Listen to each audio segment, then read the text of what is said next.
반야 송은일 제2권 18장 소소원 사람들.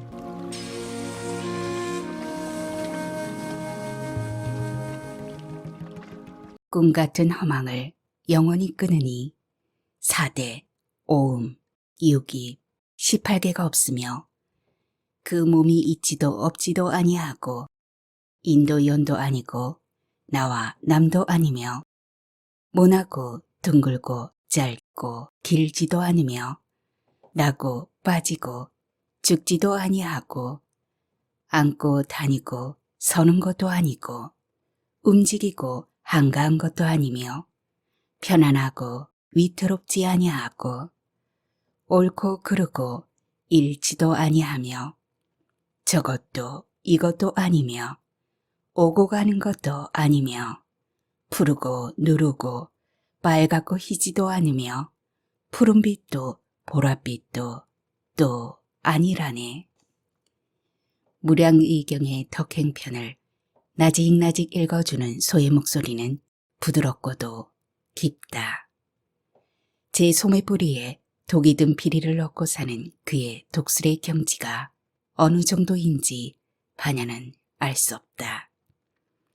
그 독이 세상을 향한 동시에 제 자신을 겨냥한 것임을 알 뿐이다. 그러면서도 읽는 문구를 해석하거나 그 뜻에 대한 이야기를 주고받을 때면 제 마음에 어떤 적이도 없는 듯 무심하다.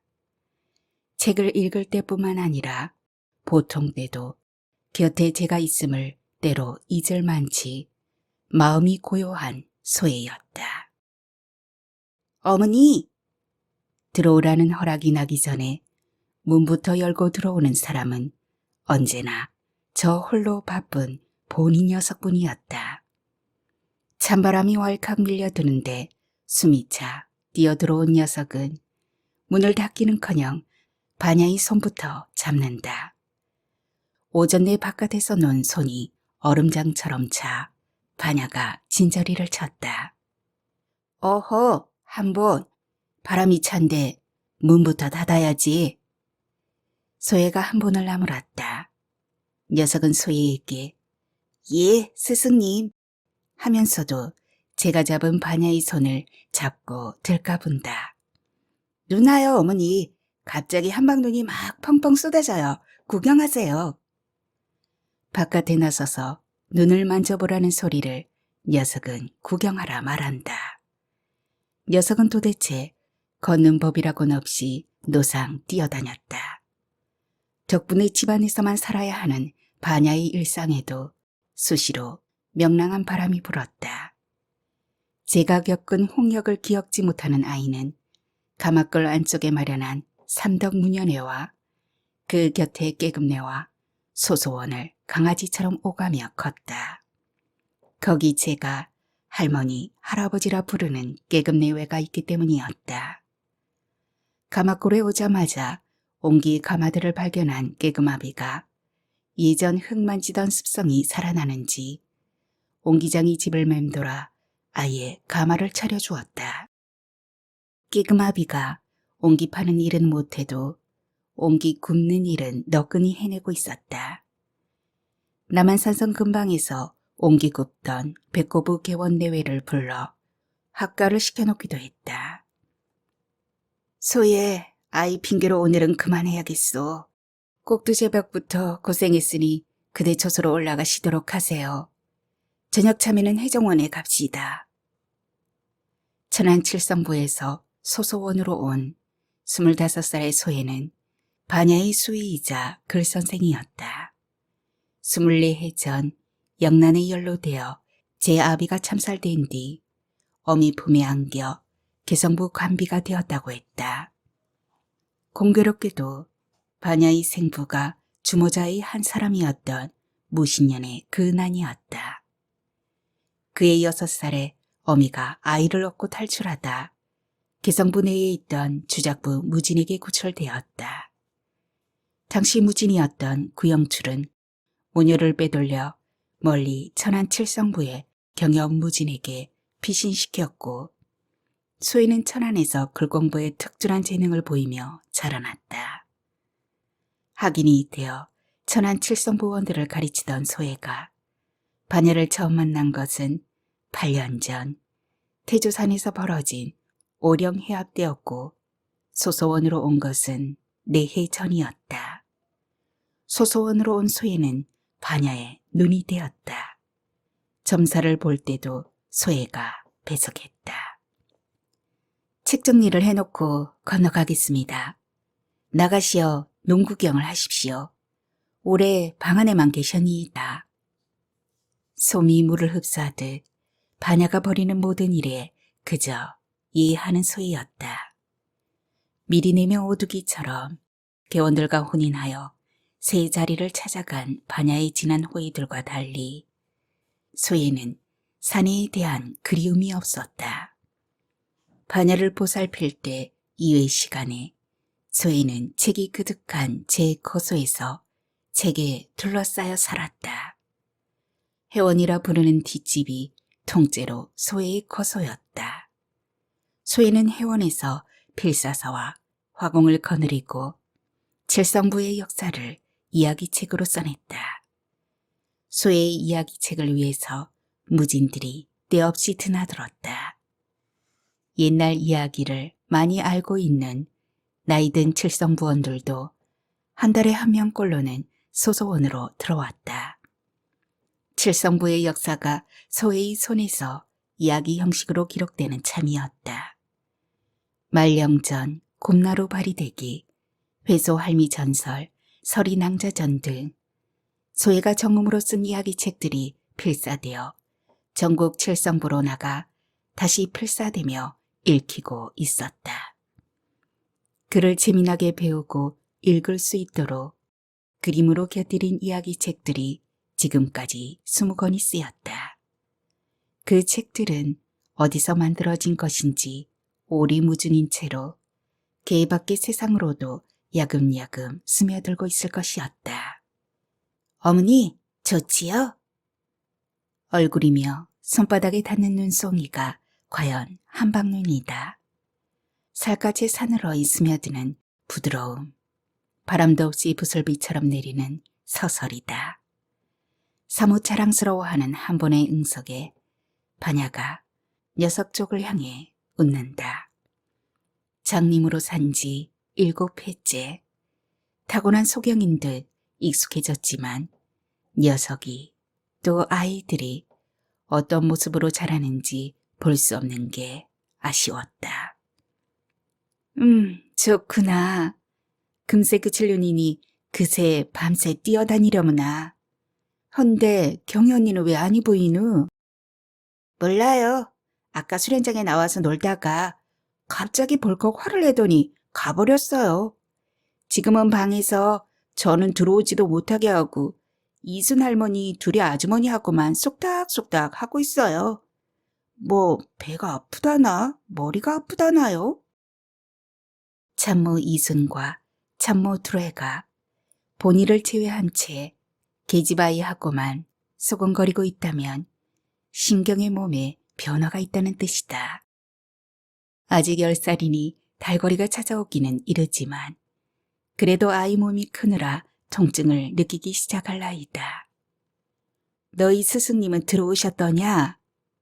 오시자마자 경희 언니가 수련 빼먹고 깨병 부린다 말씀드렸더니 언니 방으로 가셨어요.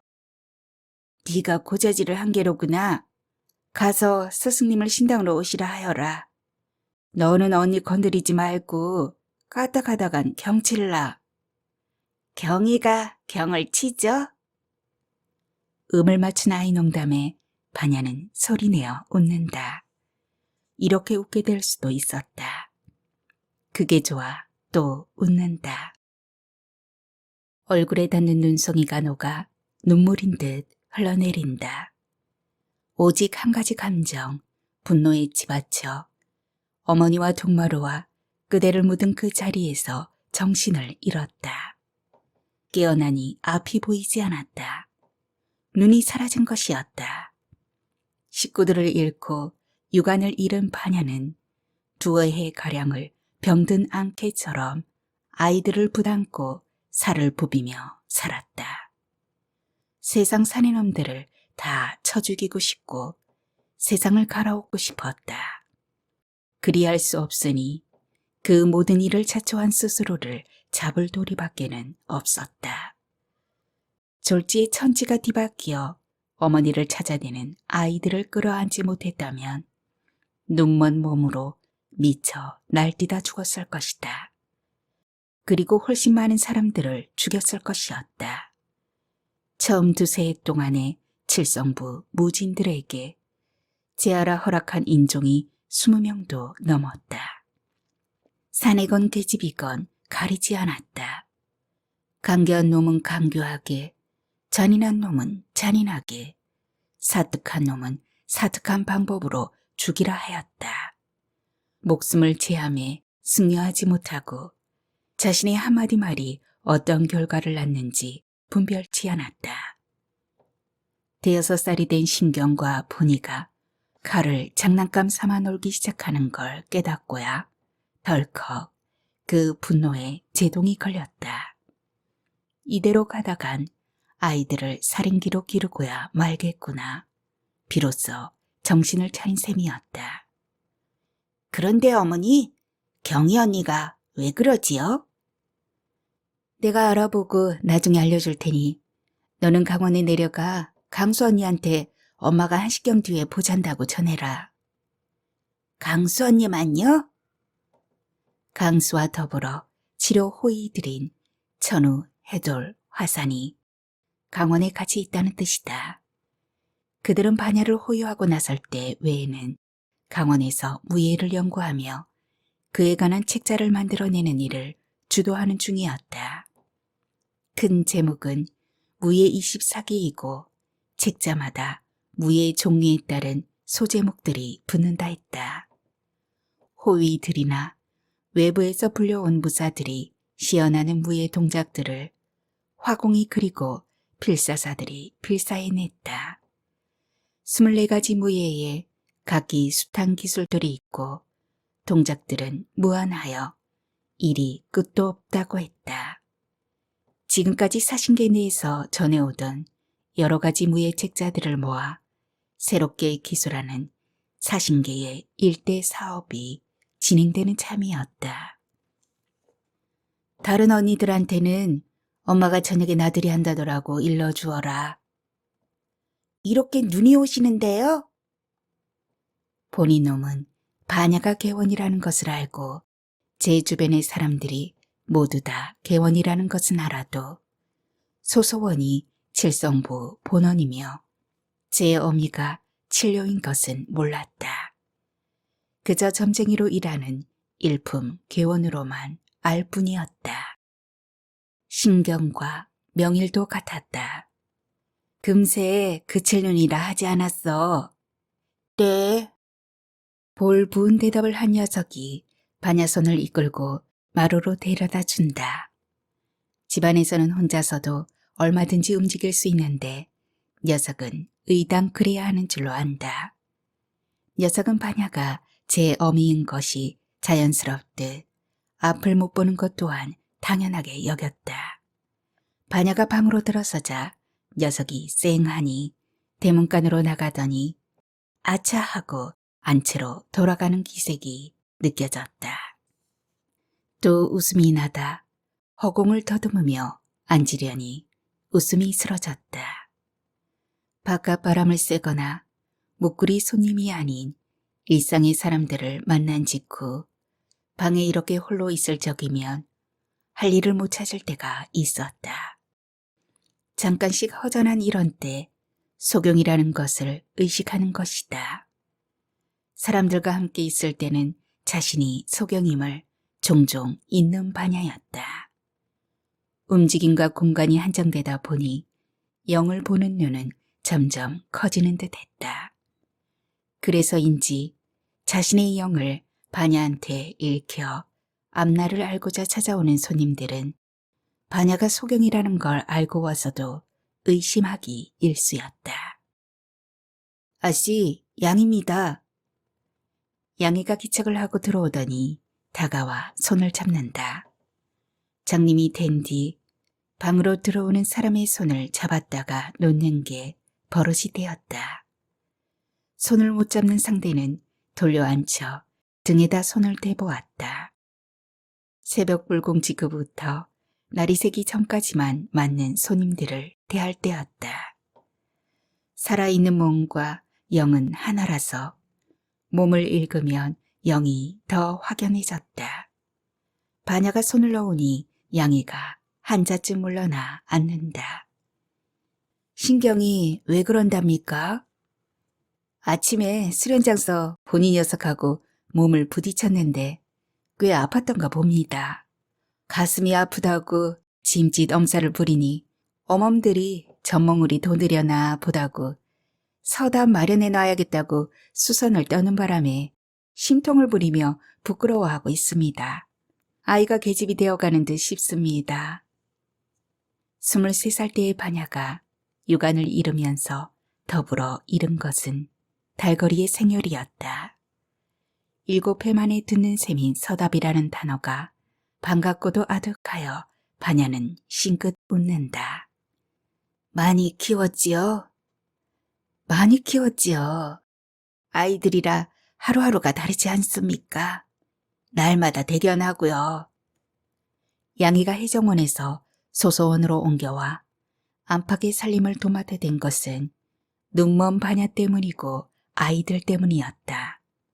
아이들은 그가 키웠다. 아이들 키우느라 양이께서 고생 많으십니다. 개가 키우는 것이지 제가 키우겠습니까?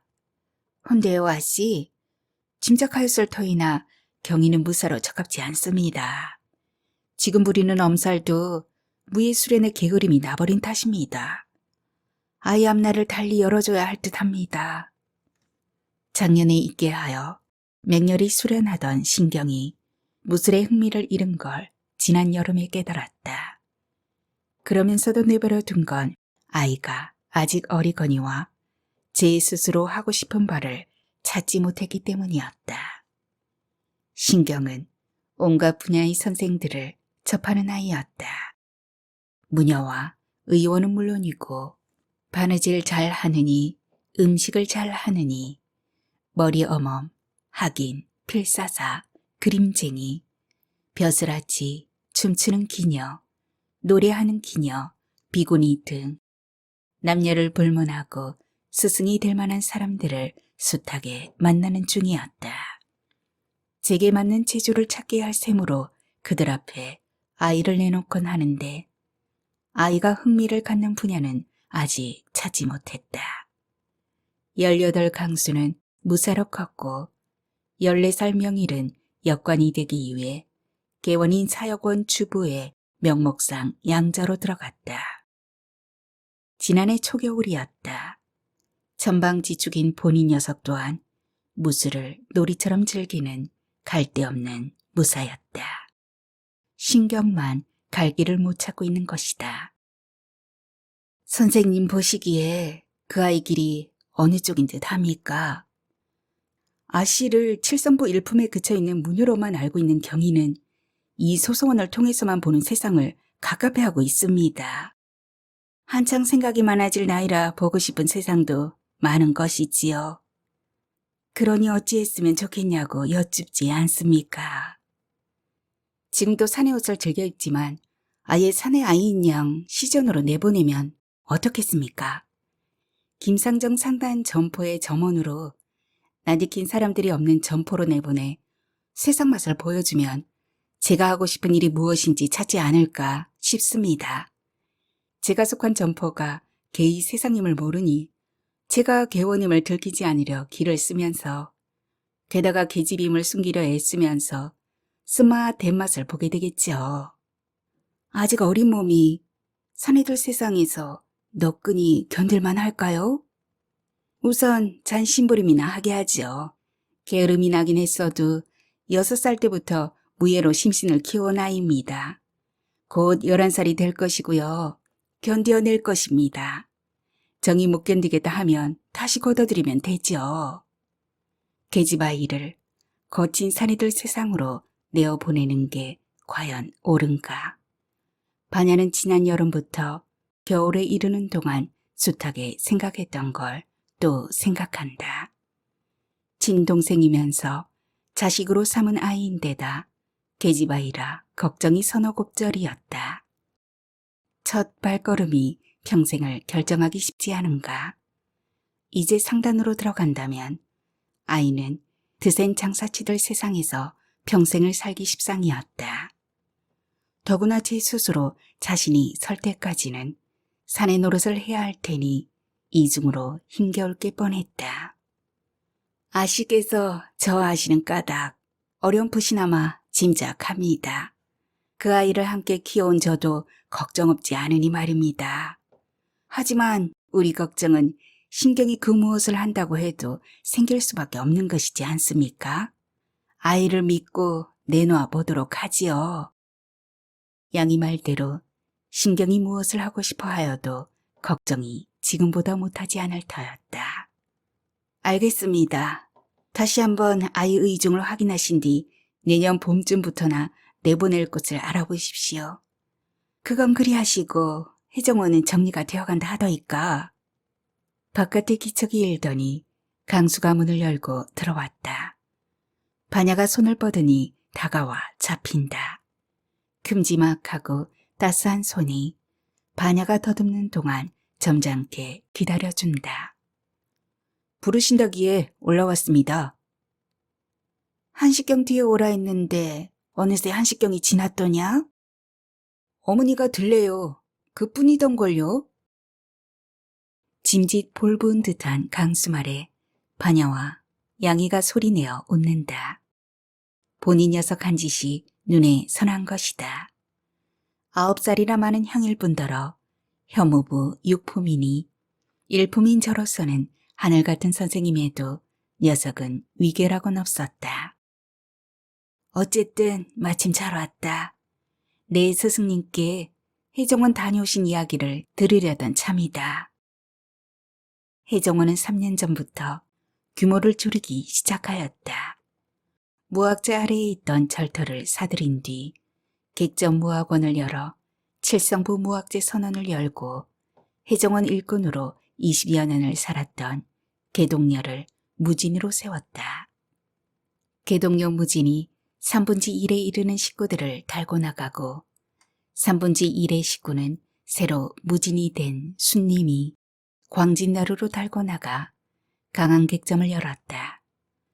그곳이 칠성부 광진선원이었다. 회정원의 3분지 1을 덜어내는 와중에 해정무진은 부속 건물들 사이에 담을 쳐서 십수채의 집을 따로따로 쪼개 팔았다. 현재는 본체를 아우른 너댓 채의 건물로 이루어진 적당한 규모의 객점이 남았으나 값이 높아 임자가 쉬이 나서지 않는 듯 했다. 양이는 아직 모르는 일이나 남은 해정원이 정리되면 양이를 무진으로 한 새 선원을 열 참이었다. 그리고 혜정은 열외 무진으로 나앉을 계획이었다. 새 선원의 이치를 수거하는 것은 선원을 객점 형태가 아니라 칠성부원들의 전격적인 수련원으로 만들고 싶은 까닭이었다. 지금까지 칠성부 선원의 형태는 객점이거나 절집이거나 미타원 같은 무녀의 집이기 마련이었다. 소박 맞은 계집들, 묵기 들려 쫓겨난 계집들, 스스로 집을 나오고 싶었던 계집들, 가난으로 버려진 계집들, 그런 계집들이 칠성부 선원에 숨어 머물며 기운 차려 공부하고 제 밥벌이를 도모해왔다. 그들 중 입계한 이는 스스로의 자질을 닦으며 품계와 자존을 높여 타인을 돌볼 힘을 축적했다. 그 능력이 도드라지면 무진이 되어 선원을 맡게 되고 자식을 낳듯 개원을 생산해낸다. 그런 일들을 숨지 않은 채 버젓이 해낼 수 있는 공간은 조선 천지 어디에도 없었다. 여인들이 무시로 드나들어도 이목을 끌지 않을 곳, 머무는 동안 부원들이 하고 싶은 분야의 공부를 마음껏 할 수 있는 곳, 반야와 혜정무지는 그 버젓한 공간을 만들고 싶어 욕심을 부리는 중이었다. 수시면 명성이 있는 곳이라 값이 만만치 않으니 임자가 쉬이 나서지 않는 듯합니다. 원주께서도 헐값에는 내놓긴 싫으신 터이고요. 제가 받고 팔지 못할 바엔 아니 파는 것도 한 방법이 아닌가. 팔지 않고 계속 쓸 수 있는 방법을 모색해 봄직도 하지 않은가. 생각이 많으신 듯 하더이다. 어찌하더라도 우선은 문을 걸어야 할 것 같으니 저녁 참에는 제가 나가 무진을 배워야 하겠습니다.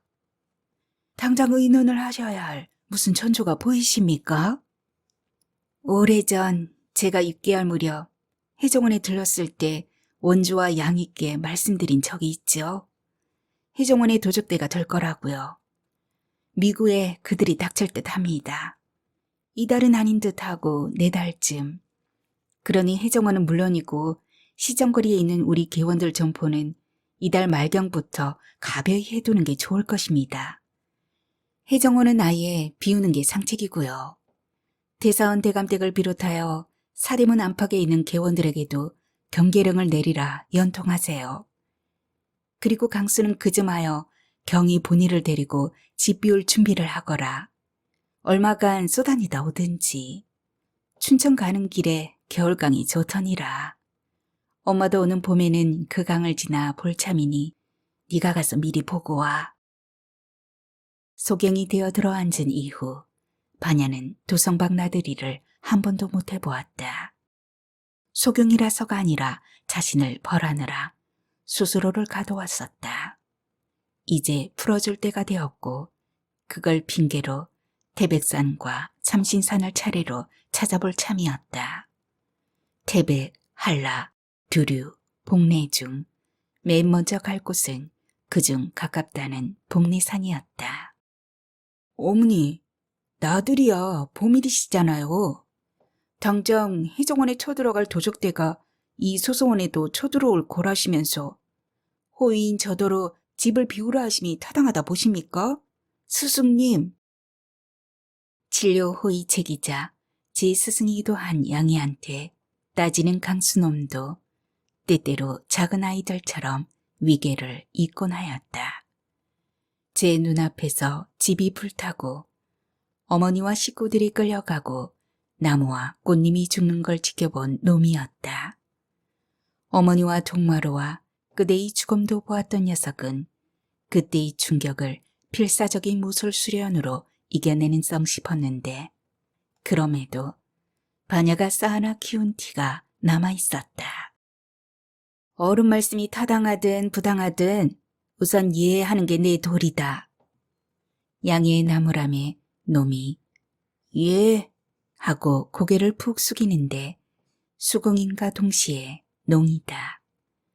반야는 할 일 없이 웃고는 손을 더듬거려 강수의 뒤통수를 찾아냈다. 딱 걷어올린 머리채가 두툼하다. 이 소소원에는 도적대가 아니라 그즈음하여 손님이 들성 싶어 이르는 말이다. 네가 보지 않는 게 그 손님이나 너희들을 위해 좋을 것 같아서. 나를 위해서도 물론이고. 그러니 너는 염려 말고 아이들 데리고 여행 다녀올 준비나 하려무나. 아이들한테 세상 구경을 시켜주어. 아씨, 좀 나무라셔야죠. 늘 그리 부드럽기만 하시니 큰 놈이건 작은 놈들이건 분별이 없지 않습니까? 반야는 아이들 앞에서 속수무책이었다. 그러니 아이들의 스승이 많을 수밖에 없었다. 강수가 웃는 것을 보지는 못해도 웃음 속에 눈물이 배고 있음을 느낄 수 있었다. 어엿하게 장성한 남정네가 되고서도 불어 어리광을 부리기도 하는 것을 반야가 왜 모르랴.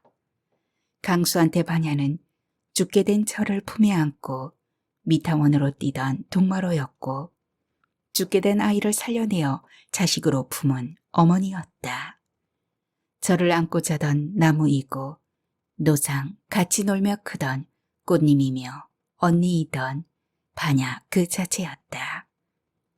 제 눈앞에서 타서 무너지던 은샘이 집이었다.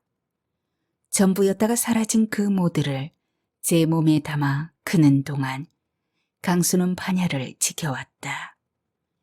강수가 얼마나 힘겹게 스스로를 지탱하며 언니이며 어미인 자신을 일으켜 왔는지를 생각하면 반야도 늘 눈물이 났다. 강수, 스승님 말씀 잘 들었느냐? 네. 나가보아. 내 스승님과 잠시 더 해야 할 이야기가 있으니 강원에 가서 스승님을 기다려라. 본인놈 이곳에 얼씬되지 않게 하고. 강수가 무거운 마음으로 몸을 일으켜 나갔다. 자신이 가벼워져야만 강수 또한 가벼워질 터였다. 그렇게 되기 위해 애쓰며 준비하는 중이었다. 요즘 반야가 어두운 눈으로 밤마다 손이 부르트도록 부적 그리는 연습을 하는 까닭도 가벼워지기 위해서였다. 선생님께 따로 드릴 말씀은 며칠 안에 찾아올 듯한 손님에 대해서입니다. 말씀하십시오. 전날 미타원 시절 제가 현령 김학주와 대적하기 위해 놈의 기세를 흐트리느라 취한 선비가 있었습니다. 그 선비가 한성에 와 있는 걸 느끼고 저를 찾아오리라는 예감이 생긴 건 두어 달쯤 됩니다. 기운이 가까워진 걸 보니 며칠 안이 될 듯이고요. 아마도 벼슬을 하고 있을 그가 오매 아이들이 조심스러운 까닭은 그자가 미타원 시절의 강수를 알기 때문이고 그자가 취해 현재 함께 살고 있을 여인이 본이 생모이기 때문입니다. 그자가 아이들을 눈치챈다면 아이들한테 이로울 것 같지 않습니다. 해서 드리는 말씀인데 그자가 오기 전에 경유와 본의를 강수한테 붙여서 아예 평양쯤으로 보내십시오. 강수는 돌아오게 하더라도 작은 아이들은 오는 정월에나 데려오도록 하죠. 그 사이 명일의 놈 또한 저를 보러 오는 일이 없게 하시고요. 정월에나 데려온다면 두세 달. 아이들한테야 수련을 핑계대어 보낸다 하더라도 아이들을 그리 오래 떼어두고 아씨께서 허전하게 견디겠습니까? 아직 막연한 느낌이라 무슨 일이 벌어질지 모르겠어요. 허나 혹시라도 제게 무슨 일이 생기든 아이들한테 무슨 일이 생기든 아이들이 또 험한 일을 겪게 될까봐 궁리한 것입니다. 두어 달 못 보는 게 대수겠습니까? 아이들이 떠나 있게 할 방법을 찾아보십시오. 그리 하겠나이다. 하운데 이제와 그 사람이 아씨를 찾는 이유가 무엇이리까? 아씨 있음을 모르고 다른 벼슬아치들처럼 그저 점사를 보러 오는 것이리까? 나를 알고 오든 모르고 오든 결과는 같겠지요. 이유는 그때 알 수 있을 것이고요. 어쨌든 그다지 좋은 기운이 아니라서 조심하려는 것입니다. 그렇다면 아예 만나지 않으심이 낫지 않겠습니까? 제가 점사를 아주 적거나 도성을 아예 떠날 게 아닌 바에 한두 번 피한다고 될 일이 아니지 않습니까? 더구나 그깟 위인 무서워 달아나고 싶지도 않고요. 하기는 그렇군요. 그럼 대차하기로 하지요. 하옵구 여쭙지 않아야 할 말씀이나 궁금하여 여쭙습니다. 아씨 손에 지금 다 지우지 못한 먹물과 붉은 물감 자국이 있습니다. 밤마다 소희를 앉히고 연습하시는 부적이 무엇을 위한 마련이신지요? 이달 말경에 있거라여 빈궁을 배려합니다. 부적은 빈궁 마마를 위한 것입니다. 지금까지 빈궁께서 몸소 아씨를 부르신 적은 없지 않습니까? 워낙 고요한 성정이신지라 몸소 날 찾지 못하시니 곤정께청에 빈궁을 뵐 수 있도록 하여야죠. 원성께서 한창 재롱 부리실 때인데도 나날이 울적하신 게 걱정도 되려니와 따로 드릴 말씀도 있고요. 그 자리에서 빈궁께 선물을 드리려 합니다. 이만큼만 말씀드림을 용서하십시오. 별 말씀을요. 말씀하여 주시니 고맙습니다. 이만 나가 아까 말씀하신 일들을 의논하겠습니다. 소예를 불러드리리까? 그냥 두세요. 저도 잠시 쉬렵니다. 반야가 보지 못해도 양이는 절을 하고 물러난다. 아직도 눈이 오는가? 양이가 나가고 닫힌 문을 반야는 건너다 본다. 소경임을 잊고 건너다 보는 현실의 눈에는 어둠만 보인다.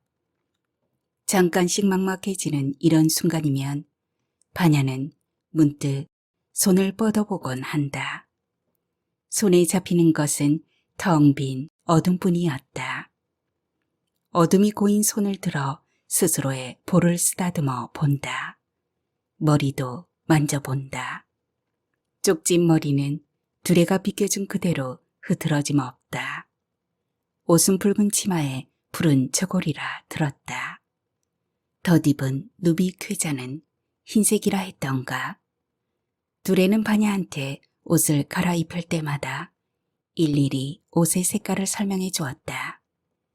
이수는 상에 올린 반찬을 그렇게 설명하며 수저 위에 얹어준다. 혼자 할 수 있는 일이라곤 사람의 영을 읽는 것뿐이었다. 살아 움직이는 귀신이라면 자신의 모습과 같을 터였다. 목내이가 되어가고 있는 것이다. 관에 드러누워 차츰 말라가는.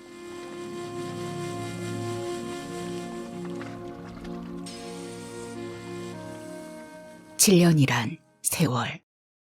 하루하루가 길고 지루하기 일쑤였는데 돌아보면 일장춘몽이었던 듯 짧다. 그니가 한양으로 와서 평시서 직장이라는 종칠품 벼슬이 남아 하고 있는 것은 어쨌든 그 세월 덕분이었다. 세검정 소녀 무녀에 대한 소문은 진작부터 들었다. 남다른 자색에 30살가량이며 예시가 정확하고 확식이 높아 벼슬아치들이 새벽이면 세검정에서 줄을 선다고 했다. 그네가 새벽에만 점사를 보기 때문이라던가. 소경들이 판수 노릇하는 것이야 자고 일에 의당 그려하였으므로 관심 두지 않았다. 게다가 그니는 무녀라는 소리만 들어도 채머리가 흔들리는 것 같았다. 그런데 석 달 전쯤에 눈먼 무녀의 복체 높기가 조선 팔도 무격 중 으뜸일 것이라는 말을 듣고는 새삼 소스라쳤다. 혹 은샘이 미타온과 함께 종적 없어진 별님이 아닐까 싶었던 것이다. 미타원이 잿더미가 되고 그 식구들이 몰살되었다는 소문은 도고 관하에서 벌어진 조정이 뒤집힐 만한 참변으로 하여 오히려 묻혔다. 도적대의 습격을 받아 현직 수령과 조정에서 파견된 심리사가 살해당했으니 그 원인은 문제가 아니었다. 한낱 무녀 식구들의 몰살쯤은 거론될 필요도 없었을 것이다. 도고관의 사태를 수습하기 위한 새로운 심리사가 파견되었고 도적대를 잡기 위한 토벌대가 뒤따라 내려왔으나 도적대의 흔적은 찾지 못하였던가. 죄를 묻고 쉬울 죄인을 찾지 못함에 오래 끌수록 조정과 성상의 위시만 떨어질 게 뻔한 사건은 서둘러 봉합되면서 새 현령이 부임하는 것으로 끝났다.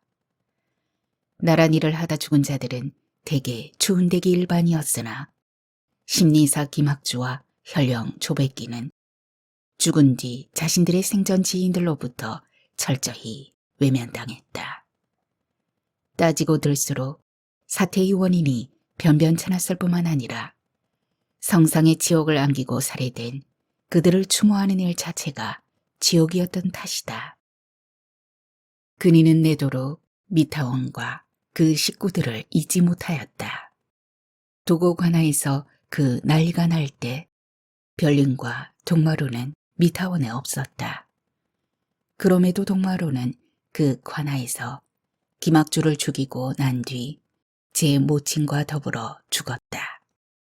거기서 빠진 미타원 식구는 세인뿐이었다.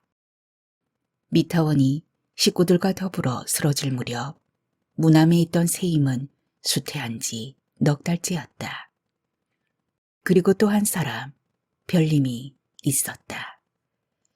동마루가 도고로 돌아와 관아에서 난장을 칠 때 곁에 없었고 이후에도 종적 없는 별님은 어쩌면 그 난리 중에 죽었는지도 모른다. 그니 자신만 그걸 듣지 못했는지도 그리 여기면서 세월을 지내왔다. 당금에 이르러 세검정에 거한다는 소경무녀가 별님일지도 모른다 여기는 건 실상 어불성설이었다. 별님은 존재 자체가 눈에 띄는 사람이었다. 살아있었다면 그리 묘연해질 수가 없었다.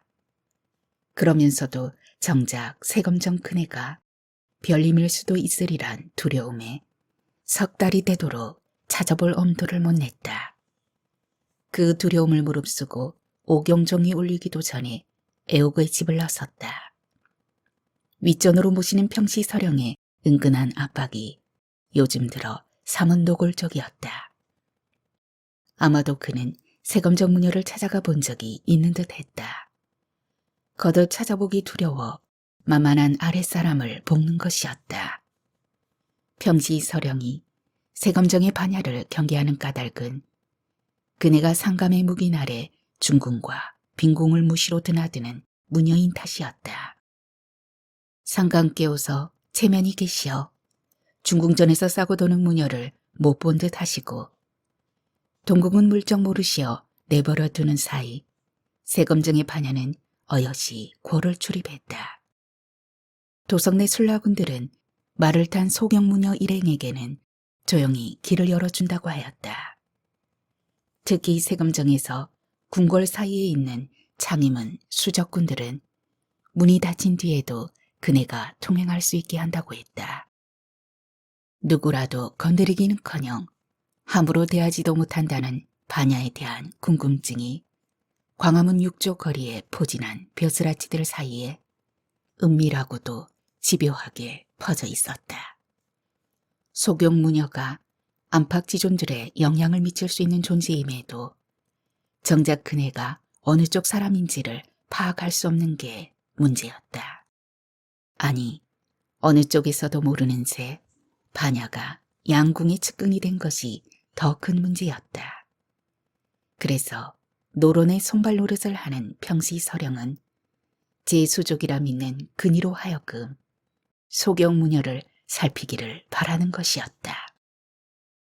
동짓달 열 하루 새벽은 달빛은 고사하고 별빛 한 점 찾기 어려울 만치 흐리고 어둡다. 공기는 살을 내었다.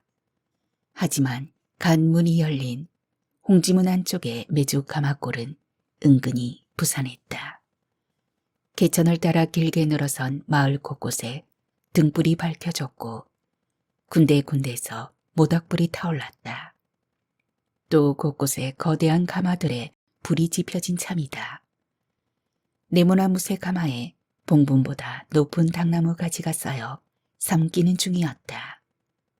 종이가 될 나무들이 삼기면서 풍기는 냄새는 들척지근하게 골짜기 사이를 밀려 다녔다.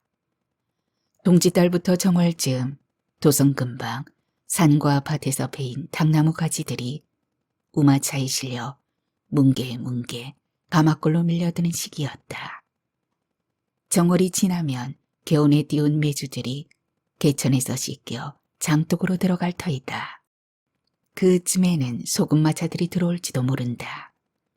언젠가부터 옹기장이들이 들어와 옹기도 생산한다고 했으니 흙도 실려 들어오려는가. 이 개천가에 공장들이 모여 종이를 만들고 장을 익히고 옹기를 빚어 도성 안에 많은 사람들이 먹고 쓰며 사는 것은 알지만 이 마을 사람들이 어떻게 일하고 어떤 모습으로 사는지 그니는 실상을 모른다. 그저 천민들이라는 것을 알 뿐이다. 훤한 낮이었다면 이 천민촌으로 들어오지 않고 개천 건너편 관음사 길을 통해 소소원으로 향했을 것이다. 듣기로는 방가 사람들이 오르내리는 건너편 길이 관음사 못 미쳐 계곡을 만나는데 그 계곡을 건너 수백 걸음이면 소소원에 닿는다고 했다. 몇 년 사이 그 계곡과 소소원 사이에 말이 다닐 수 있는 오솔길이 생겼다는 것이었다. 첫 행보임에 어두울 때는 길 찾기가 어려우리란 말에 천민촌을 지나는 것뿐이었다. 매주 가마골을 지나 세검정에 닿기 전 숲으로 난 길목에 등불 한 점이 걸려 있었다. 오각 등피에 쓰인 소소원이란 글자가 이름처럼 밝았다. 점사를 보는 날이면 내거는 등이라는 말을 들었다. 숲으로 들어서서 인가 없는 숲길을 잠시 거치고 두 채의 기와집을 지나 초가가 보이면 그 집이 소소원이라던가. 소소원 위아래에 있다는 집들은 누군지 알려지지 않은 고관들이 명당 자리라서 터를 잡아놓은 것이라는 둥. 중군께서 소소원 무녀한테 내리신 집이라는 등의 소문이 있었다. 진위를 알 수는 없지만 소소원 아래 집들은 캄캄한 어둠에 잠겨 있었다. 집을 나선 지 한참 만에 오경 종소리를 들었으니 인시 중간참이나 되었을까. 마침내 문간에 등불 한 점 내건 소경무녀의 집 앞에 닿는다. 수복이 문설주에 매달린 자그만 동종을 흔들었다. 그니는 열린 대문 안으로 들어서 본다. 미타원에 비할 수 없게 좁은 터에 앉은 집이지만 양쪽에 방 한 칸씩을 단 문간채며 마당 건너 자그만 아래채며 그 옆에 안채, 문간에서 멀지 않은 신당채 등 오밀조밀하나마 틀이 잡혔다. 대문간에서 마주 보이는 아래채에서 나이 지긋한 여인이 나와 마당을 건너오더니 허리를 숙였다. 어서 오십시오. 지금 소소원주한테 앞선 손님이 들어 계시니 예서 1시경 정도 기다려 주시겠사옵니까? 세상 모든 무격들이 묵구리 손님을 이리 대하는지는 알 수 없으나 지금 당한 이 과정은 영락없이 전날 미타원의 행태였다. 지체 고하를 불문하고 기다렸다가 점쟁이를 만나야 하는. 여인이 가리킨 문간채 오른쪽 방은 두 사람이 누울 수 없을 만치 좁지만 깨끗하고 안온하다. 수복이 방바닥에 깔린 방석 밑을 짚어보더니 뜨끈뜨끈하다며 그니에게 앉기를 청했다. 이미 손님이 들어있거니와 처마마다 등불을 달고 있으니 집안 식구도 적지 않다는 뜻이련만 기침소리 한 점 들리지 않는다. 동짓달 새벽바람이 문풍지를 놀리고 있을 뿐이다. 면벽하듯 앉아 문만 바라보다 슬며시 졸음이 찾아들 무렵 나지막한 인기척들이 나는가 싶더니 문간에서 손님을 배웅하는 기색이 느껴졌다. 그니를 맞아들이던 여인이 손님을 배웅하고 난 뒤 그니 방 앞에 와 기척했다. 방구석마다 네모난 등이 환하게 섰다. 촛불도 넉 점이나 된다. 방 안은 아침인 양 밝았다. 새로 집힌 듯한 향내가 났다. 어찌하여도 소경무녀가 별님이 아니기를 바랐던 그니의 소망은 신당으로 들어서 향내를 느낀 순간 산산이 깨졌다.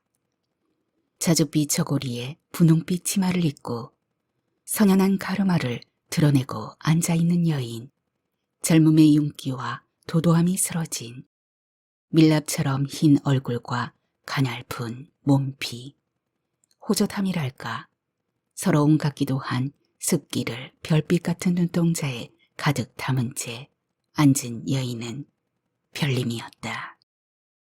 별님은 신단을 등지고 경상 앞에 앉아 먼 산 보기를 하고 있었다.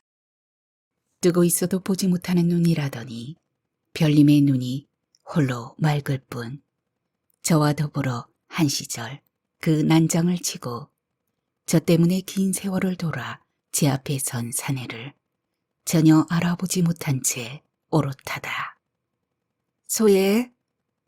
별님이 낮게 읊조린 소리가 제 곁에 있던 계집의 이름이었던가. 소예가 일어나 그녀한테 허리 숙여 인사하고는 말했다. 손님, 송구하오나 점상에 바투 등을 대고 앉아주시겠나이까? 그니는 사뭇 떨리는 심사를 주체하려 애쓰면서 별님 맞은편에 등을 보이고 앉았다. 순간 점상을 건너온 별님의 두 손바닥이 그니 등에 닿았다. 수가 없었다. 예전에도 별님의 예시가 얼마나 뛰어난지 숱하게 소문을 들었고 스스로 겪기도 하였지만 그런 일들은 그저 뜬구름 같았을 뿐 지금 등에 손을 댄 별님이 그니를 알아보는 것과는 차원이 달랐다. 별님이 김근희를 잊지 않았다면 알아볼 터였다. 깨끗이 잊었다면 못 알아보는 게 자연스러웠다.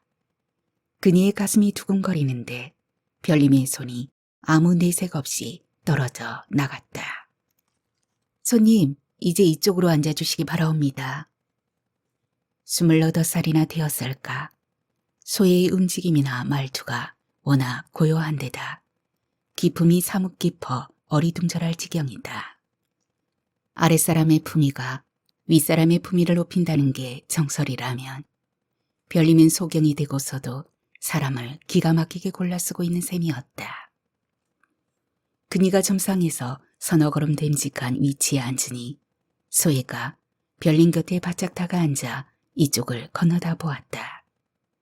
별님이 의미 없어 보이는 웃음을 싱긋 짓더니 입을 열었다. 나으리, 복제는 은자 단양이 없고 먼저 봤사옵니다. 세검정, 소경무녀든 소소원주든 반야든 간에 그의 복체는 보통 점쟁이들보다 10배 이상 높다고 들었다. 새벽이면 점사를 보면서도 초사흘과 보름날과 20, 40날은 아예 문을 닫아 걸고 손님을 물리친다고도 했다. 그 옛날 강당사 칠성각에 마주 앉았을 때도 제가 받는 북체가 조선 팔도에서 최고일 것이라 하였던 별님이었다. 그니는 준비해온 은자 10량이 든 주머니를 꺼내어 말없이 내밀었다. 소혜가 앉은 걸음으로 다가와 주머니 속을 확인하더니 주머니를 점상 위에 놓고 제자리로 돌아가 별님의 손을 가만히 쓰다듬고 물러난다. 10량을 내리셨으니 그에 해당하는 말씀을 소인이 나리께 드릴 수 있게 되기를 바랍니다. 이제 나리의 사주를 말씀해 주옵소서. 처음 저를 만났을 때 사주를 밝힌 적이 있었다. 눈이 잃어 총기조차 잃었다면 모를까. 설마 제가 그걸 잊었을까. 그니는 새삼스레 자신의 사주를 밝히면서도 별님이 자신의 목소리를 기억할까봐 두렵고 기억지 못할까봐 두려웠다. 자신의 심사를 종잡지 못한 채 그니는 눈이 마주쳐지지 않는 별님을 바라본다. 마땅한 듯 하면서도 닿지 못하는 눈길이 소슬하다. 경자생이신 나으리 소인한테 묻고 자시는 바를 하문하시면 정성을 다해 말씀드리겠나이다. 내가 질문 취하는 채 소소원주한테 보이는 대로 말씀해 주시겠소. 어리시거나 젊으셨던 무렵 심히 편찮으셨던 적이 계시나 병을 이겨내시고 공부하시어 27쯤에 급제하셨을 것 같고 시방은 관직에 계십니다. 어떤 관원도 자신의 위치에 만족지 못하는 게 당연하므로 나리께서도 그러하시겠지요. 양친께어서 상존하시고 자식은 아드님 한 분 두셨습니다. 다른 사항은 질문해 주시어야 답해 드릴 수 있을 것입니다. 이왕이면 소인을 시험하시느라 시간 들이지 마시고 그대로 물어주십시오. 이름을 말해야 하오? 나리의 함자며 직함은 소인이 몰라도 되나이다. 별님이 허공을 향해 미소 지었다. 한때는 그니에게 눈을 맞추고 깔깔깔 웃던 웃음의 소리가 사라지고 그림이 된 듯했다. 그니의 가슴이 스벅스벅 아렸다. 지병이 도진 듯 별님을 만지고 싶어 손끝도 저린다. 혹여 다시 만나면 일이 될 줄 알았다. 별님이 세임이 이를 모른다 하여도 세임이 김근희의 유일한 아들 국빈을 낳아 무남 사람에게 주고 이 한성에서 김근희와 더불어 살고 있음을 몰라도 지금에 이르러 김근희를 받아주지는 않을 터였다. 보통 계집의 현실법도야 한때나마 한 사내와 살을 섞으면 그 사내의 계집이 되는 것이지만 별님은 그 옛날에도 근희의 계집이었던 적이 없었다. 지나고 난 뒤에야 자신이 별님에게 한 시절에 소용품 같은 존재였음을 깨닫고 분노했었다. 그 분노가 공부를 하게 하였다. 제가 살아있다면 언젠가 만나리라. 그때 기막주보다 못한 사내가 되어 있지는 않으리라. 그랬다. 그때는. 알겠소. 내 젊은 날 몹시 연모하던 여인이 있소. 최근에 그 여인을 다시 보게 되었지요. 그 여인이 그때와 다름없는 모습으로 살고 있는 걸 보니 그를 다시 내 사람으로 만들고 싶소. 가능하겠소? 그 정도는 점쟁이한테 묻지 않으셔도 될 사항이십니다만 제게 하문하셨으니 말씀드립니다. 불가능하시겠습니다. 나리의 젊은 날에 연모하셨던 그 여인은 당시도 나리의 사람이 아니었겠지요. 그때 나리 사람으로 만들지 못하신 여인이 지금 나리 사람이 될 덕이 없겠거니와 나리 스스로 그럴 형편도 아니실 겁니다. 별님답다. 김근희를 알아본 것이다. 그의 가슴이 뛰었다. 남녀간이 못된다면 동무처럼이라도 지내고 싶소. 서로 살펴주면서 말이요. 그도 가능치 않겠소? 그 또한 불가능하심을 하시니 소인한테 물으시는 것이겠죠. 가당치 않은 일이거니와 조금 전 나리의 등과 나리의 사주를 통해 소인이 읽은 바로는 그 여인을 가까이 하려 드실 게 아니라 멀리 달아나셔야 할 듯합니다. 까닭이 무엇이오? 여인한테 나리가, 나리한테 여인이 해가 될 법한 깊은 악연이시기 때문입니다. 여인을 되찾으려 마십시오. 모든 하의 근원은 욕심이지 않습니까? 고통도 욕심에서 비롯되는 것이고요. 여인을 욕심내지 마시고 피하십시오. 너무 단정적이구려. 소인이 점사를 봄에 소인을 찾아오신 손님 자신의 영을 읽어드리는 것입니다. 손님이 무의식 속에 간직하고 계시는 그러함에도 스스로 깨닫지 못하거나 결정치 못하는 일들을 대신 말씀드리는 것이지요. 그게 소인의 소임이고요. 좀 전에 말씀드렸습니다.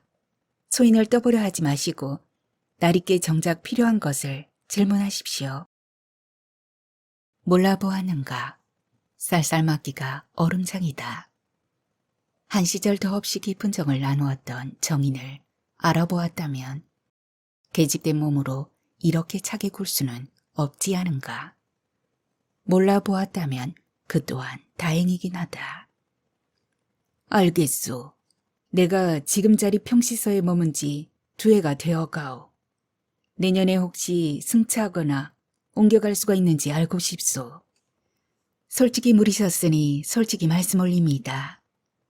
머지않아 움직일 수가 있으시나 나리께서 원치 않는 바람직하지 못한 방향이기 쉽습니다. 까닭이 금년 안에 나타날 사람에 연루되어 모종의 사건에 휘말리게 되시기 때문입니다. 동지딸도 벌써 중순인데 금년 안에 내게 나타날 사람은 누구이며 생길 일이라면 무엇이겠소? 오래전 인연 맺으신 사람 중 하나가 나리께 해가 되는 인물이 되어 나리 앞에 나타날 것입니다. 그 자를 피하시오면 사건에 말리시어 지금의 자리를 벗게 되는 일이 없으실 터입니다. 내가 오래전부터 지금까지 해가 되는 인연을 숱하게 맺었을 것이요. 자금에도 그리하지 않다고 자신할 수 없지요. 헌데 그 악연을 어떻게 알아보며 어찌 피해야 한단 말이오. 나리께서 무의식 속에서도 모르시면 저도 모릅니다. 나리께서 그 인연을 만나야만 아는 것이지요. 악연인지 호연인지 알아보기 쉽기로는 반가움과 꺼림직함에 다름일 것입니다. 특히 과거의 사람을 만나 유난히 꺼림직하면 그를 피하심이 상책입니다. 홍련, 그가 달포 남짓 남은 금년 안에 나타날 것이다. 그 말씀이요? 그렇습니다. 연내 누군가 찾아오거나 우연히 만나게 되신 인물 중 잊고 사셨던 사람이 나타나면 그를 피하소서. 옛 정인도 피하라. 옛 지기도 피하라. 반갑지 않아도 별 수 없이 맞게 되고 차지 않아야 할 과거의 사람을 애써 찾기도 하는 게 사람살이인데 이미 만난 사람을 어찌 피해야 하는지 소소원주 아시면 말씀해 보시오. 선택의 문제이겠지요. 가지 않아야 할 길을 가게 되고 만나지 않아야 할 사람을 찾게 되는데 작용하는 건 결국 욕망이며 의지 아니겠습니까? 사람살이는 그에 따른 결과의 연속이고요. 이미 만난 사람을 피하는 방법은 다시 그를 만나지 않고 아예 그를 잊는 것이겠죠. 그로하여 화가 나거나 그로하여 마음이 아프거나 여하간에 그와 연결하여 어떤 일도 하지 않는 것입니다.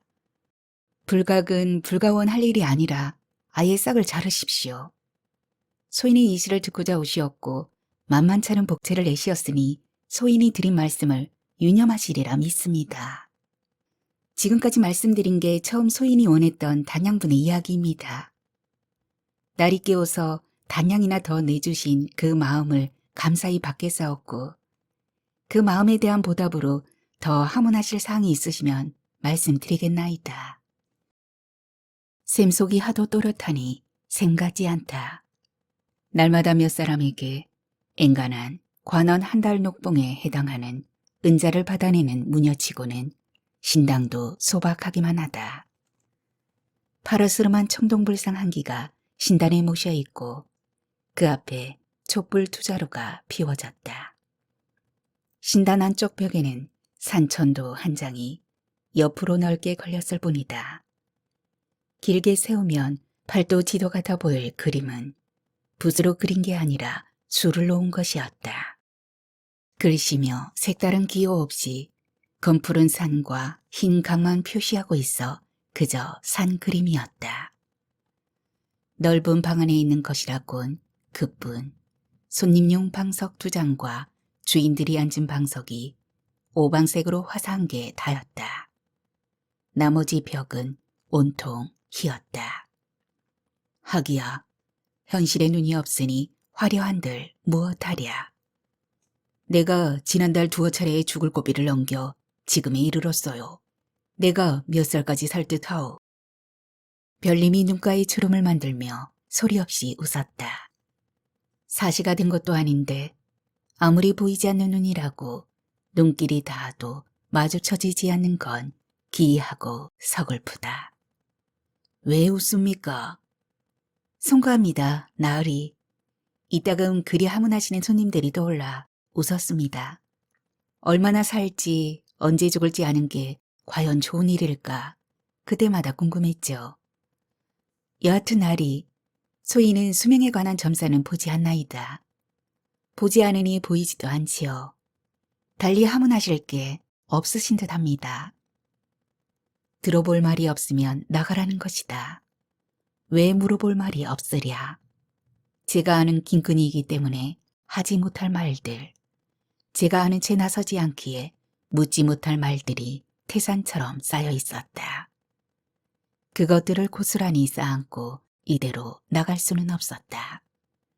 별님에 대한 안타까움이 심하거니와 평시 서령이 원하는 바 별님이 어느 쪽 사람들과 줄을 대고 있는지 알아낸 것도 전혀 없지 않은가.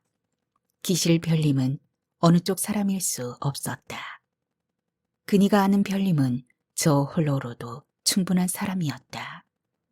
아무 쪽 사람이 아닐 게 분명한 별님에게 그니가 오히려 해줄 수 있는 일은 얼마나 많은 눈들이 저를 보고 있는지를 알려주는 것이었다. 하지만 그 또한 모를 별님이 아니므로 그니는 그네를 위해 할 일이 없었다. 이 소소원에 간원들이 많이 찾아온다는 게 사실이요? 가능하다면 별님을 평시 서령과 연결시키는 게 최상이었다. 평시 서령은 종오품의 관직일 뿐이지만 한성판윤의 아우였다. 한성판윤은 정승에 버금가며 그들과 더불어 노론을 이끄는 실세였다. 노론의 득세에 힘입어 등극하신 대정께서는 노론을 견제하며 내 당파를 조정하면서 왕권을 강화했다. 소전에 대리 기무를 명하시고도 권신들을 견제하려는 대전의 의지는 변함이 없으셨다. 노소론의 중도파들을 드러내놓고 신임하셨다. 게다가 소전은 도대체가 어디로 튈지 모르는 인물이었다.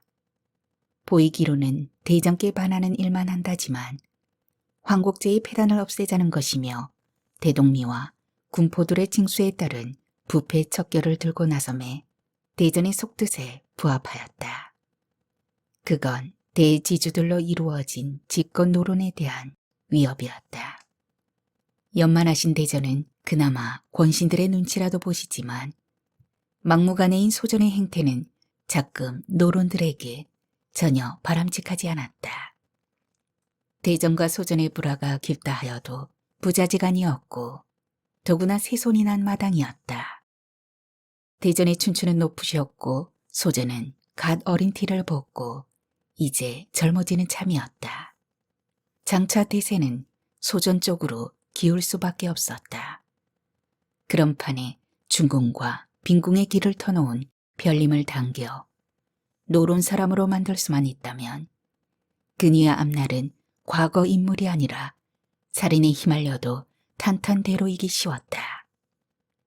소인한테 그걸 꼭 확인하시는 분들이 관원이실 터. 하루 한 분은 관직에 계시는 분을 뵙는 게 사실입니다. 그분들도 다른 누가 드나드는지 알고 싶어들 하더이다. 나리께서도 그러시옵니까? 나라고 다르겠소. 누가 드나듭니까? 그니가 정작 묻고 싶은 것은 그 옛날 별림이 온율 소원일로 인연을 맺은 이한신 대사원과 지금까지 연결되어 있는지였다. 물론 그럴 가능성은 희박했다. 대사원 대감이 누이가 여러 사내들의 능욕당하고 쓰러진 게 무슨 자랑이라고 당시의 무녀를 여태 돌아볼 것인가. 더구나 도고거나 참변에 연루되어 사라진 계집을 별님이 제 머무는 고마다에서 기어이 도드라져 제 아는 인종들을 곤혹에 빠뜨리는 계집임을 대사원인들 몰라봤을 리가 없었다. 그래도 무녀라고 찾아왔다가 별님을 알아보았다면 하여 전날의 인연을 되살렸다면 별님은 대사원 쪽 사람이라 봐야 할 것이었다. 작금 상감의 총애를 받는 중도파들의 기수가 대사헌 이한신 대감이었다. 그는 비리나 부패에 관련된 벼슬아치들을 파당에 관계없이 거침없이 탄핵했다. 대전의 의중이 대사헌을 통해 실현되고 있는 즈음이었다. 그의 아들 무영은 약관에 급제하여 어느새 정유품의 형조 좌랑이었다.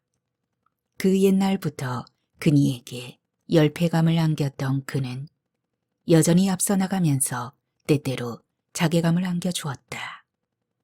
그와 고향이 같은 데다 잠시나마 서원에 함께 머물렀던 게 그니에게는 언제나 악재인 것만 같았다. 그러니 그들 부자가 별림과 연결되어 있을지가 궁금한 것은 사감에 가까웠다.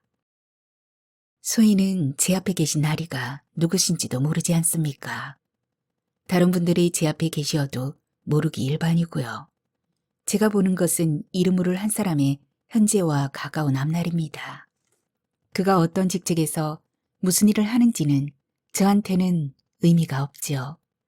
그러하면 소인한테 물으신들 무슨 소득이 있겠사옵니까? 알아도 말씀하지 않을 터이고. 물론 그렇죠. 그건 점쟁이인 소인의 도리이자 자구책이기도 하옵니다. 소인이 혹시라도 이쪽에서 들어 알게 된 사실 한 가지를 저쪽에 말씀드린다면 소인 목숨이 몇십 개인들 남아나리까.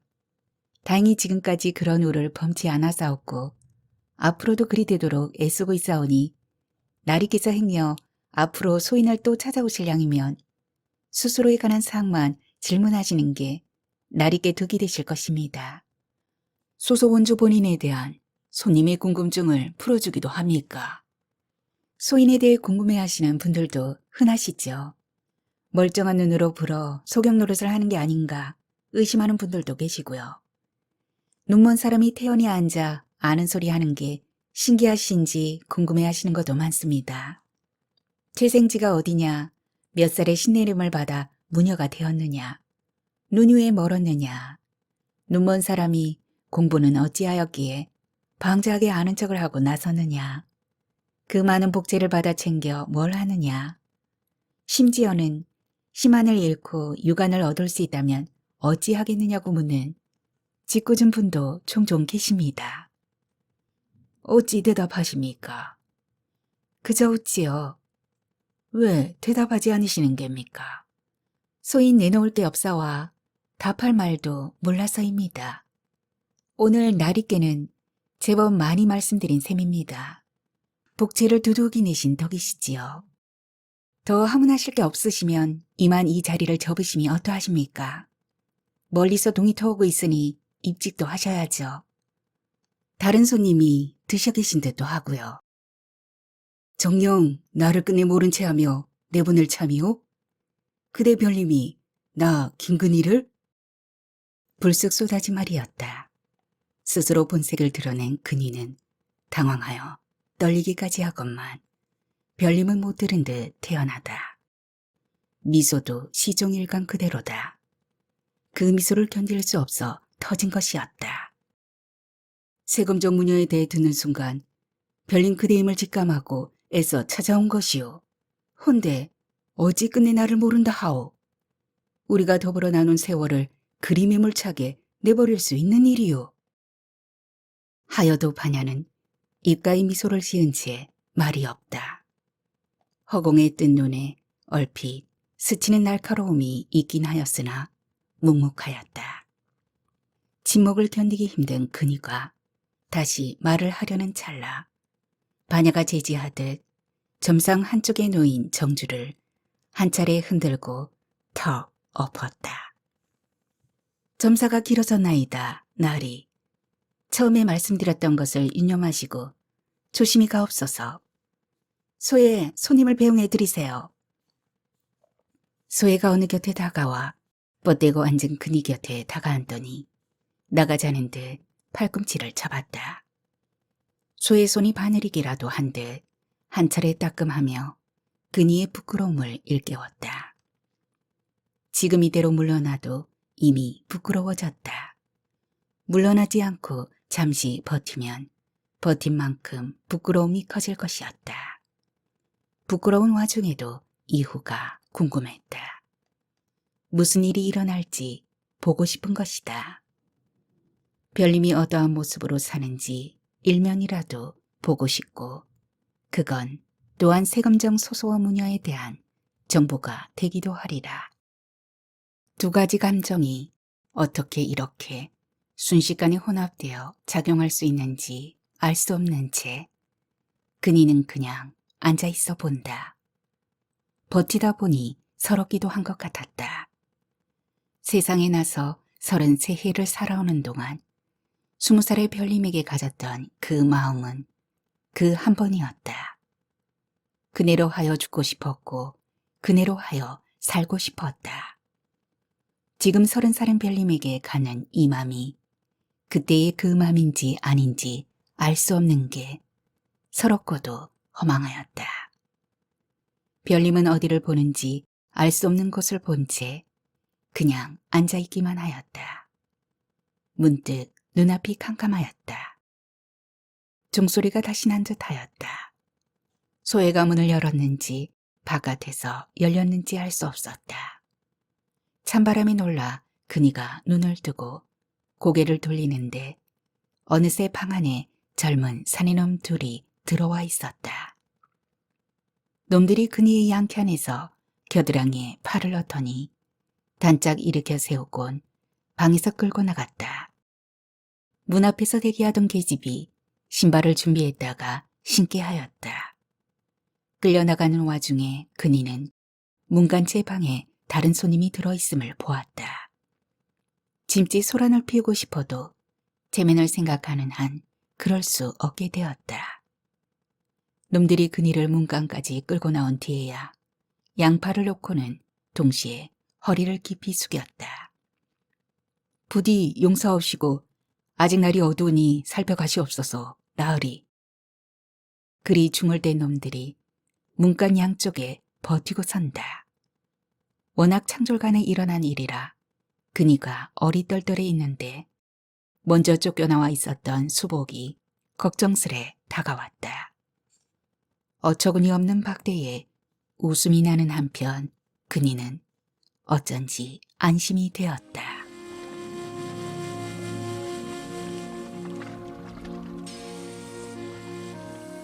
무영은 대가에 급제하여 벼슬살이를 시작한 뒤부터 한 차례 한 번쯤 누이를 보러 오듯 소소원을 찾아왔다.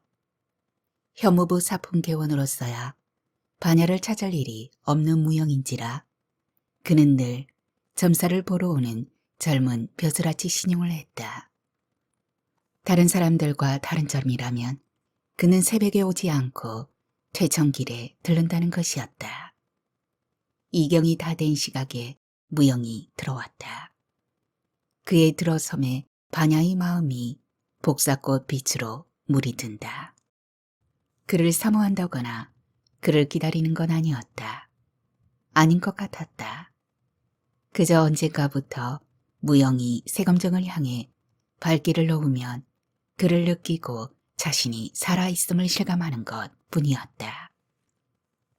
신당으로 들어온 무영은 시키지 않아도 점상 앞에 앉아 반야한테 등을 내놓았다. 시정도 없이 홀로 찾아와 여느 손님들처럼 앉는 그는 27살이었다. 부친처럼 개밖의 지방 규수와 22살에 혼인하여 서촌 집에서 부친을 모시며 살고 있었다. 4살 난 딸과 돌진한 아들을 두었다.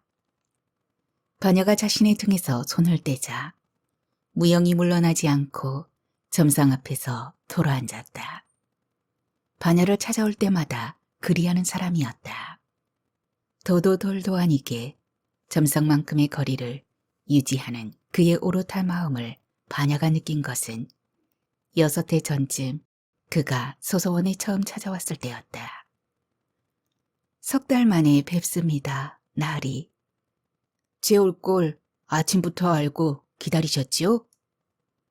짐짓 투정하는 듯한 그의 말투에 반야가 빙긋이 웃는다. 그가 올 걸 어제부터 느꼈다. 오늘 밤에 부적을 그리느라 방을 난장판으로 만들지 않고 잠자리에 들어야 할 시각에 두레로 하여금 단장을 시켜달라 한 건 그 때문이었다. 때로 한 번씩 심한과 유관을 맞바꿀 수 있냐는 손님들의 질문이 떠오르는데 오늘 밤 단장할 때도 그랬다. 단장한 모습이 어찌 보일지 확인하고 싶으니 그 질문이 생각났다. 보아도 못 보는 것과 보이지 않아도 볼 수 없는 경우 어찌하고 싶은가? 의문의 대답은 늘 같았다.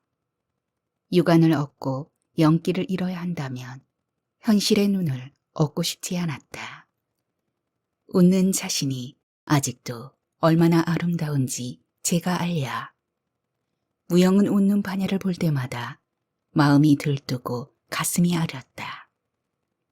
10년 전 도령 복색을 하고 부친의 호의들을 따라 성균관에 들렀던 시연을 보고 가슴이 얼마나 뛰었던지 그의 어린 도령 행세에 아는 척도 할 수 없었다.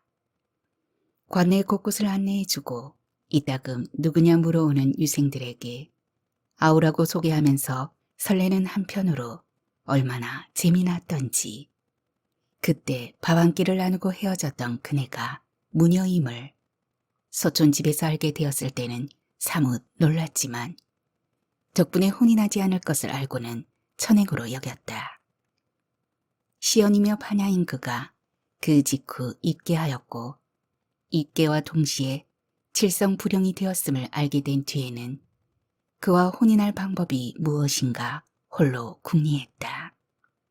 100가지로 궁리해도 사대부로 계원의 의무에 임해야 할 자신이 무녀로 칠성불령 노릇을 해야 할 그와 혼인할 방법이 보이지 않았다. 포기하지 않았다. 둘 다 개원인 이상 둘이 뜻만 맞으면 방법이 없으리. 부치는 겉으로나마 반야의 신분을 바꾸어 주실 수 있는 분이었다. 족보 하나쯤 얼마든지 필요하다면 반야한테 양반 부모도 만들어 주실 터였다. 부친이 개원이며 경이신 이유가 그 때문 아닌가. 반야가 혼인하여 남의 사람이 될 것이 아니므로 무영은 급제부터 하고 보자 여겼다. 그러던 참에 치명적인 장애가 바깥이 아닌 안에 가로놓였음을 알게 되었다. 반야 모친이 부친의 정인이라 하지 않은가. 은세미와 도고 관하에서 일어난 참극뒤였다. 늘 늠름하시던 아버지가 한동안 몸을 가누지 못할 정도로 앓으시다 까닭을 털어놓으셨던 것이다. 내 무심하여 내 사람을 지키지 못했다. 반야, 그 가여운 아이를 어찌 볼 거나. 세상 무서울 것이 없었던 무영이었으나 부친 정인의 딸과 자신이 부부연을 맺겠다고 나설 수는 없었다. 힘겹게 혼인의 꿈을 접었다. 하지만 창극을 겪고 소경이 되어버린 반야한테 마음까지 접지는 못했다. 다정과 안쓰러움이 같은지 다른지 구분하지 못한 채 무영은 이따금 반야를 찾아와 얼굴이나마 보는 것을 낙으로 삼은 참이었다. 좌락날이 시끄러운 일이 있을 것이라 연통드렸는데 받으셨습니까? 진적받았지요. 도적대가 도성에 출몰할 것이라 하셨다고요. 제 소임이 그러하니 도적대가 출몰하면 제가 바빠질 것이야 당연한 이치이나 소촌집의 경계를 늘리라 하신 까닭을 알고자 왔습니다. 소촌은 번더한 곳이 아니지 않습니까? 놈들이 아버님을 겨냥하여 움직일 것이라 보신 것입니까? 결국 그러하지만 이번 일의 원인은 대감이 아니라 저한테 있습니다. 잠시만요. 소예, 나리께서 갈증이 심하신 듯하니 우선 따뜻한 물 한 사발 들여오세요. 연후에 대추자를 끓여 들여달라 하시고요. 그의 갈증을 느낀 타시련이와 소예한테 자리를 비워달라는 뜻이었다. 그걸 알아들은 소예가 제 뒤편에 놓였던 물병에서 물을 따라 점상 위에 놓은 뒤 읽어주던 책을 챙겨 가만히 방을 나갔다. 무영이 웃고는 물 한 잔을 다 들이켠다. 매형 느끼는 것이나 제 갈증까지 알아보시는 것이 새삼 경이롭습니다. 앉아 하는 일이 사람 살피는 것뿐인데 뭘 세상 감탄하십니까? 하옵구 서촌에 도적대가 든다 하였을 때 원인은 제게 있다고 말씀드렸지요. 우선 나리께 여쭤볼 사항이 있습니다. 직함은 모르겠으나 평시서에 제하는 김근이라는 자를 혹 아십니까? 지난날 온율 서원에서 공부하던 선비이기도 하였습니다. 친분은 없으나 한고향 출신이라 알지요. 김근이는 평시서의 종칠품인 직장으로 입직 중인데 그의 수령이 극렬 노론인 한성 판윤의 아위입니다. 김근이는 평시 소령의 수족이랄 수 있습니다. 그자가 왜요? 미타원 시절에 만난 적이 있습니까? 과거 세상 무서운 줄 몰랐던 제가 잘못 터뜨린 인연들이 있었습니다. 입기 하기 전이었지요. 또 제가 입기 직전 소촌에 머문 일이 있지요. 그때 제가 온양 집에서부터 달고 서촌으로 간 사람이 있습니다. 이민이란 자입니다. 그를 입기시키려 하였으나 실패하였죠. 당시 한 달 정도 서촌댁의 행랑에서 머물렀던 그 사람이 아마도 당시를 기억해내고 서촌에 들를 듯합니다. 하여 경계해 달라는 것입니다.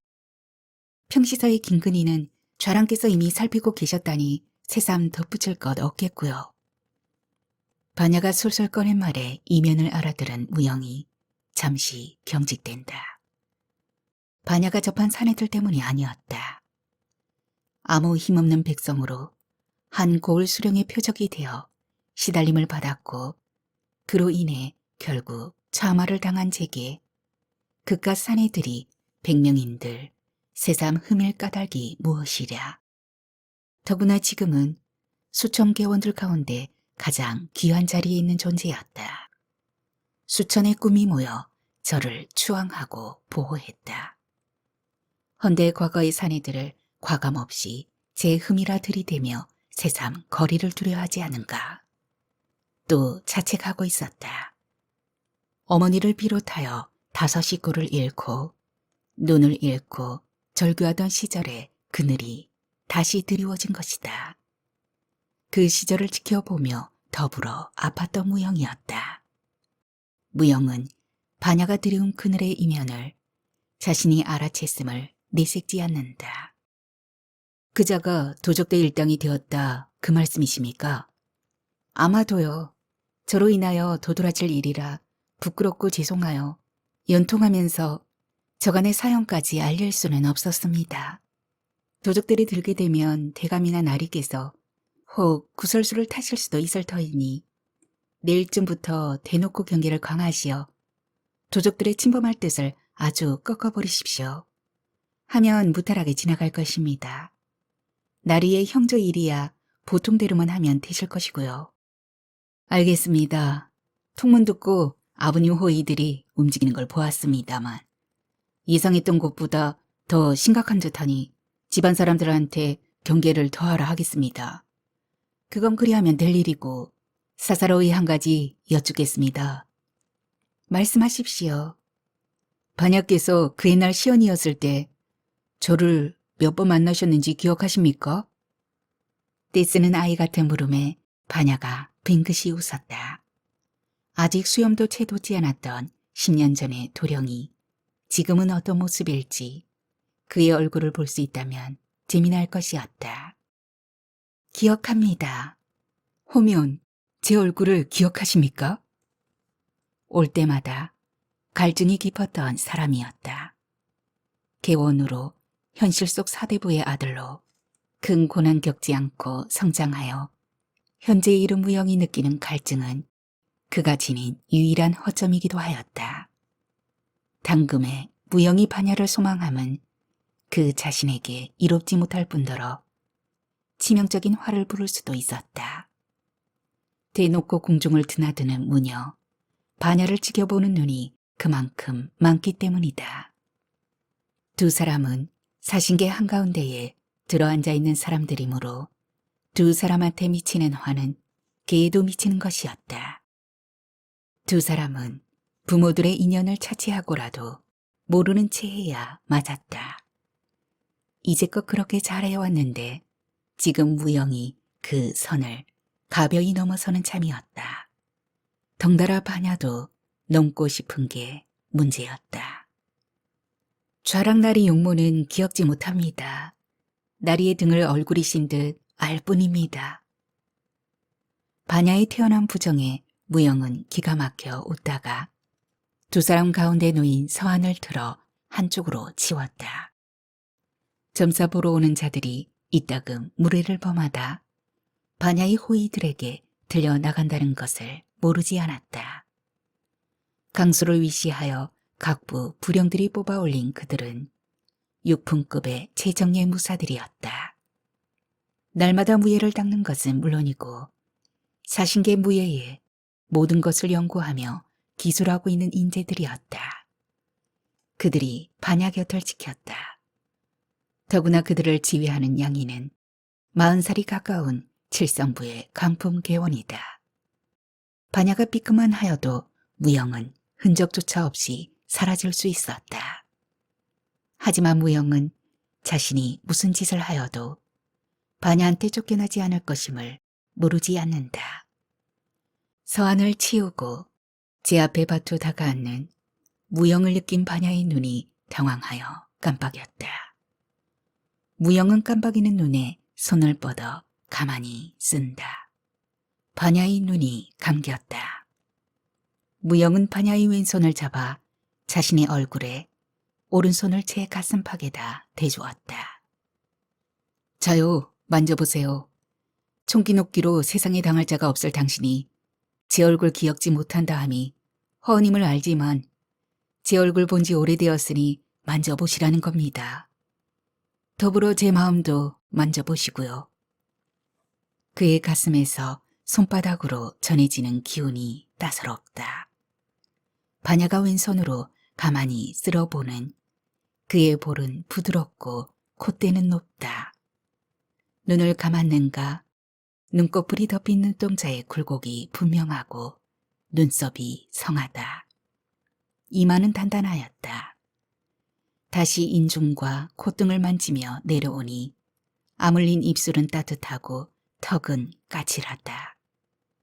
턱 밑에 가끈 매듭을 만지작이는 반야의 손을 무영이 잡아채고는 삽시에 다가들어 안으며 제 입술을 반야의 입술에 댔다. 충돌하듯 부딪혔음에도 반야의 입술에 닿은 그는 조심스럽다. 그 조심스러움이 불현듯 눈물겨워 반야는 그를 맞아들였다. 상상하거나 꿈꾸거나 한 적이 없는 그와의 부딪힘이었다. 그럴 수밖에 없는 게 두 사람 사이에는 신경이 존재했다. 신경이 당신 딸임을 대감이 모르시고 신경이 누이임을 무영이 모르지만 반야는 알지 않은가. 홀로 어둠 속에서 귀신처럼 목내이처럼 말라간다 할지라도 반야는 무영을 꿈꿀 처지가 아니었다. 이따금 그의 등이나 쓸어보며 나이 들어 가련히 여겼고 다른 욕심을 부려본 적도 없었다.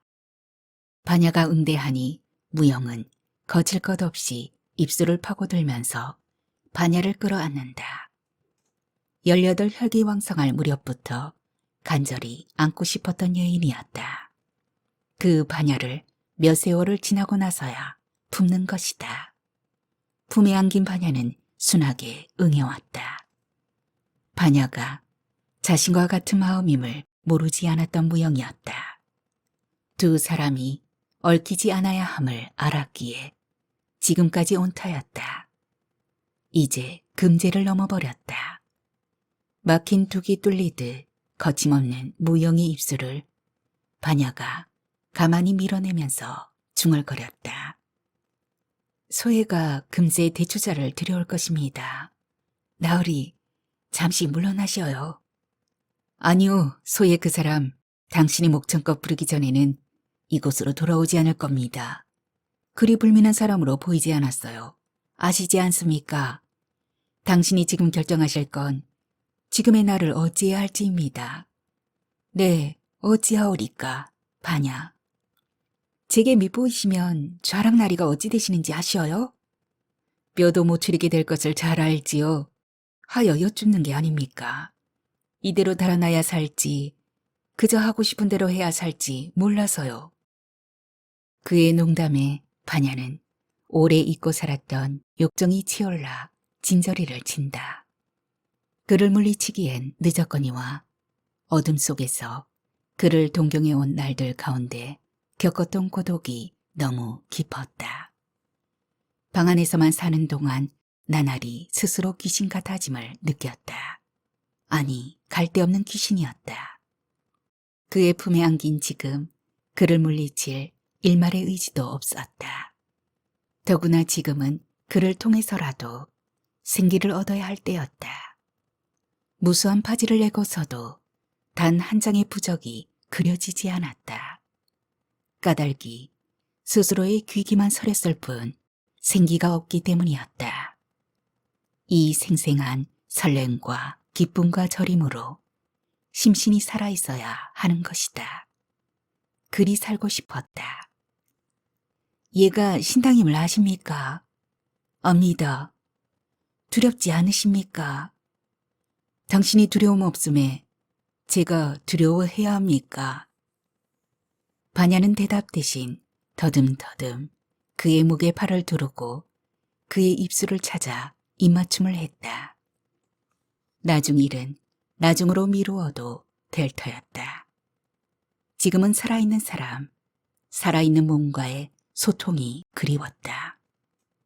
다른 누구도 아닌 무영이 필요했다. 첫눈 같고 아침꽃 같은 사람.